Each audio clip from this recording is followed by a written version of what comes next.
అరణ్యవాసంలో సీతామాతను అపహరించినప్పుడు రాముల వారు హనుమంతుల వారికి ఎదురుపడ్డారంట. కానీ అంతవరకు హనుమంతుల వారు ఎవరి నామజపంతో ఉన్నారు? ఎలాంటి దీక్ష చేశారు? కిష్కింధలో పూర్వం ఆయన వెంకటాచలం అంజనాది పర్వతంలో జన్మించినట్టుగా మనకి పురాణాల్లో ఉన్నాయి. తర్వాత అక్కడి నుంచి కిష్కింధ వెళ్ళిపోయాడు. కిష్కింధ అంటే ఇప్పుడు హంపి విజయనగరం కర్ణాటకలో ఉంది, అక్కడికి వెళ్ళారు. అంటే సుగ్రీవుడు సుగ్రీవుడు వీళ్ళకి మేనమామ అవుతారు అని మన చరిత్రలో ఉంది. అక్కడ వెళ్ళారు. మళ్ళీ ఒకసారి మనం ఈ కిష్కింధ కాండలో వెళితే, అలాగే యుద్ధకాండలో వెళితే ఈ రెండు మనకు బయటకు వస్తాయి. కిష్కింధ కాండలో ఋషిముఖ పర్వతం పైన వాలి పైకి రాడని, సుగ్రీవుడు నివాసం చేస్తున్నారు అనేది తెలుసు మీకు. ఆ ప్రాంతంలో రామలక్ష్మణులు పాదాచారులుగా వస్తున్నప్పుడు సుగ్రీవుడు చూసి భయపడతాడు. అమ్మో, మా అన్నగారు నన్ను సంహారం చేయడం కోసం పంపించాడు అని భయపడుతూ ఈ గుట్ట నుంచి ఆ పర్వతానికి వెళుతున్నప్పుడు హనుమంతుడు అడుగుతాడు, ఏంటయ్యా నువ్వేంటి ఇట్లా అంటే, లేదు మా అన్న పంపించినాడు అని అంటే, కాదు నువ్వు ధైర్యంగా ఉండని చెప్తాడు. నేను వెళ్ళి చూసొస్తాను అంటాడు. చూసొస్తా అని చెప్పి వెళుతూ ఎలా వెళ్ళాలని ఆలోచన చేసి ఆయన మారువేషంలో వెళ్ళాడు అని చెప్తున్నాను. వెళ్ళి రామలక్ష్మణుని దూరంగా చూస్తూ వాళ్ళతో సంభాషణ చేస్తున్నాడు అన్నమాట. అయ్యా తమరు ఇక్కడికి ఎందుకు ఏం చేస్తున్నారు? ఈ అరణ్యాల్లో రావాల్సినంత అవసరం మీకు ఉన్నట్టు మాకు కనిపించట్లేదు.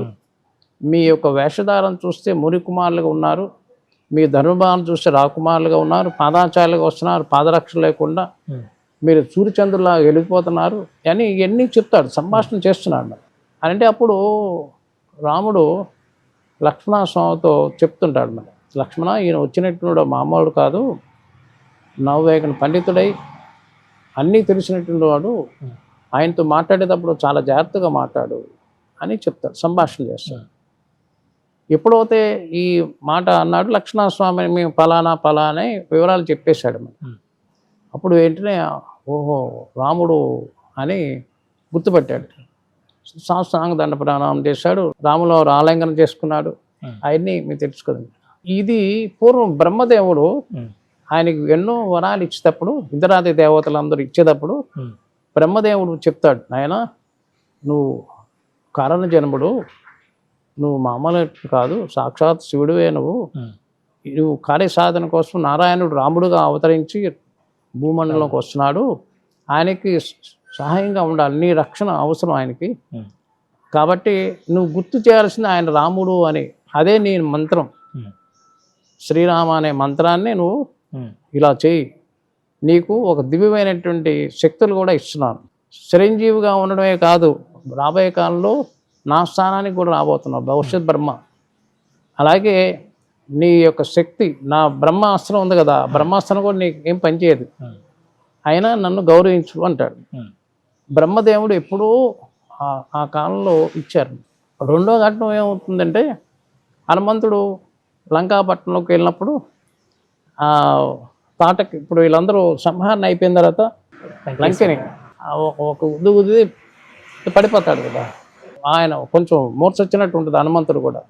హనుమంతుడు ఒక్కసారి ఒక గుద్దు గుద్దితే మొత్తం పడిపోయి రక్తం కక్కుతోని, పూర్వం బ్రహ్మదేవుడు ఒక మాట చెప్పాడు, నీ యొక్క లంక మొత్తం వినాశనం అయిపోయేటువంటిది ఒక వానరుడు వస్తాడు, వాడు శక్తివంతుడు, ఆయన రామదూత అని చెప్పాడు నాకు, నువ్వే గ్రహించాను అని ఆమె చెప్తుందనమాట.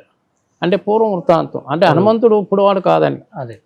అలాగే మన ఇంద్రజిత్తు బ్రహ్మాస్త్రం వేస్తే హనుమంతుడి మీద, ఆయన తెలుసు అది బ్రహ్మాస్త్రం పనిచేయదని చెప్పి దండం పెడతారు, గౌరవించాలిగా దండం పెట్టి అది కట్టుకున్నట్టు ఉంటుంది అనమాట.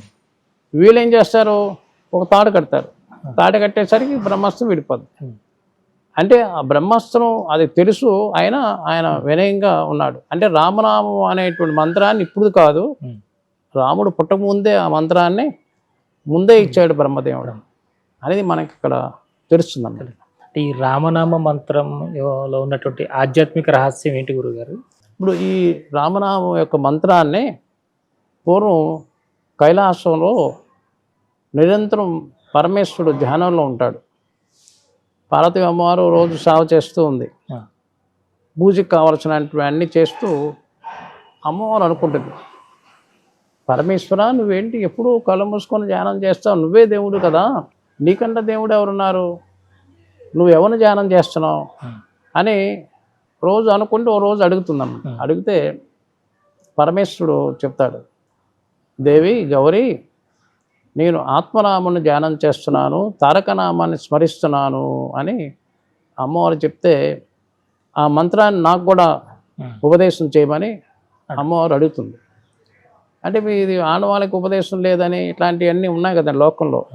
ఎప్పుడో ఎన్నో యుగాల నుంచి పూర్వమే అమ్మవారికి తారకనామాన్ని ఉపదేశం చేశాడు అని చెప్తూ అమ్మవారికి ఉపదేశం చెప్తాడు మరి. శ్రీరామ రామ రామేతి రమే రామే మనోరమే సహస్రనామ తత్తుల్యం రామనామవరాననే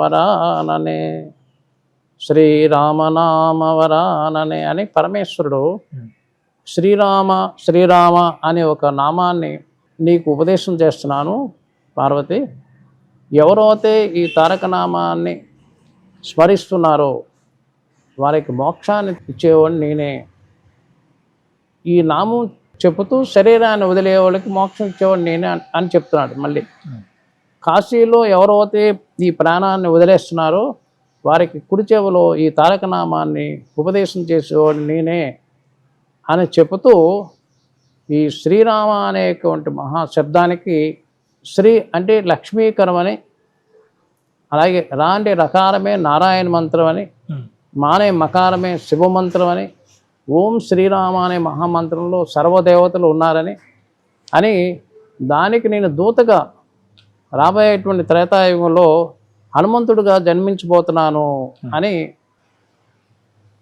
అంటే ఈ తారకనామం అంత శక్తిమైనటువంటిది, పరమేశ్వరుడే ఈ నామాన్ని స్మరిస్తూ ధ్యానిస్తున్నాడు అని మనకి ఇక్కడ నిర్ధారణ అయిందన్నమాట.